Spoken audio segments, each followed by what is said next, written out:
Equipo 5. Las obligaciones. Significado. La palabra obligación tiene de su origen en la palabra latina obligations, que además viene del ob y ligo as ar, que significa atar. Concepto. Representa un vínculo jurídico entre dos o más personas de las cuales una o más están facultados para exigir de otra u otras el cumplimiento de una determinada cosa y o conducta, es decir, de dar, prestar o hacer algo. Según sus fuentes, las obligaciones pueden definirse en contractuales, delictuales, cuasicontractuales, cuasidelictuales. Origen de las obligaciones. Origen. En la antigüedad, tanto el contrato como el delito tenían como rasgos común el ser origen de la obligación. En el caso del delito, la obligación distingue distintas etapas. Primera etapa, venganza privada. En la época más arcaica se practicaba la venganza privada, la cual no tenía limitaciones por parte de la víctima. Segunda etapa, ley de Taylor. La venganza de la víctima tenía que ser proporcional a la ofensa realizada. Tercera etapa, composición voluntaria. Era el acuerdo privado entre el autor del daño y la víctima, donde se hacía la entrega de una compensación pecuniaria como pena. Cuarta etapa, composición legal. La ley establece una tasación por el daño causado, estableciéndose la cuantía de las penas pecuniarias. Además eran consideradas ley Poetelia Papiria. Prohíbe la prisión y el encadenamiento, la muerte y la venta del deudor, y hace posible, por parte de éste, el pago en especie o en trabajo, debido a que la obligación civil había surgido en el derecho romano sobre la base de un vínculo material que ataba al deudor al acreedor con las características propias del derecho real. Bonorum venditio, consistía en el embargo de los bienes del deudor, beneficium de competencia.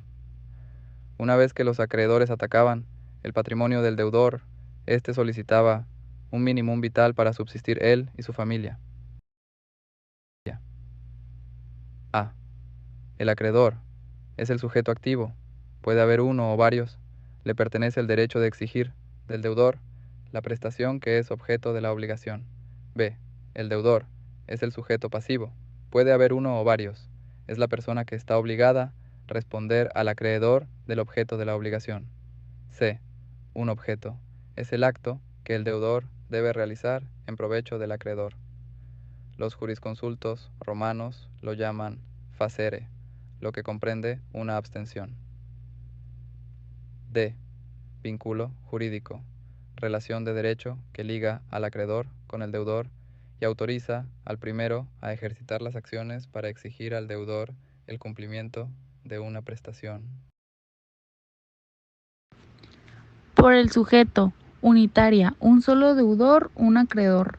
Pluralidad, existen varios acreedores y deudores. Pluralidad pasiva, varios deudores y un acreedor. Pluralidad activa, varios acreedores y un deudor. Pluralidad mixta, varios acreedores y deudores. Obligación mancomunada, proporcional o prorrata. Cuando existiendo varios deudores y acreedores se divide la deuda en tantas obligaciones parciales como acreedores y deudores hayan. Obligación solidaria o correal. Son aquellos que existiendo pluralidad pasiva, el pago hecho por cualquiera de los deudores libera a los otros y el acreedor puede dirigirse a cualquiera. Solidaridad activa. Cuando hay varios acreedores y un solo deudor, cada acreedor puede exigir del deudor el cumplimiento total de su obligación. Solidaridad pasiva. Cuando hay varios deudores y un solo acreedor, cada deudor está obligado a pagar toda la deuda al acreedor de tal forma que el acreedor pueda dirigirse indistintamente contra cualquiera de los deudores por la totalidad de la deuda. El concepto del vínculo por la autoridad que la sanciona. Civiles son aquellas sancionadas y reconocidas por el ius civilis. Honorarios sancionadas y reconocidas. honorarias, son sancionadas por ciertos magistrados.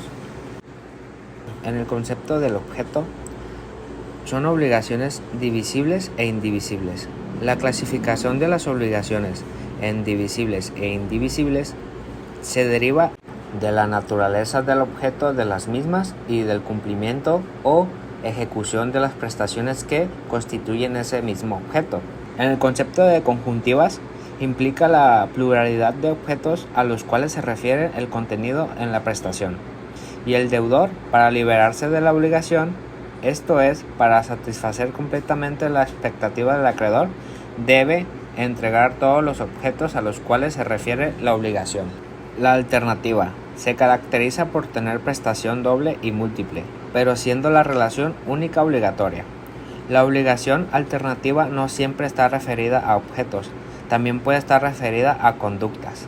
El deudor tiene la facultad de cumplir con la obligación efectuando una prestación distinta de la que contrajo.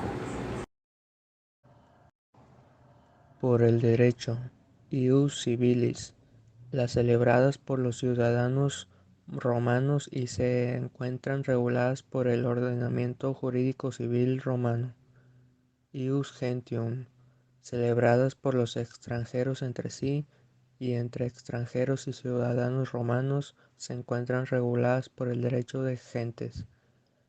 Eficacia procesal, civiles, aquellas reconocidas y sancionadas por el ordenamiento jurídico que autorizaba el acreedor para obligar al deudor al cumplimiento de la prestación o lo facultaba a retener lo que el deudor le había entregado voluntariamente. Obligaciones naturales son aquellas a las cuales el legislador no ha podido o no ha requerido reconocer y las ha privado de consecuencias de acción. Por el contenido de la prestación, dar, daré, es rendir o prestar servicios, hacer propietario o constituir un derecho real, hacer, facere, todo acto que implique observar un determinado comportamiento que comprende la abstención y el devolver una cosa a su propietario. Prestar, praestare, responder de algo o garantizar algo. Debe ser posible, lícita, objetivamente determinada y tener carácter patrimonial.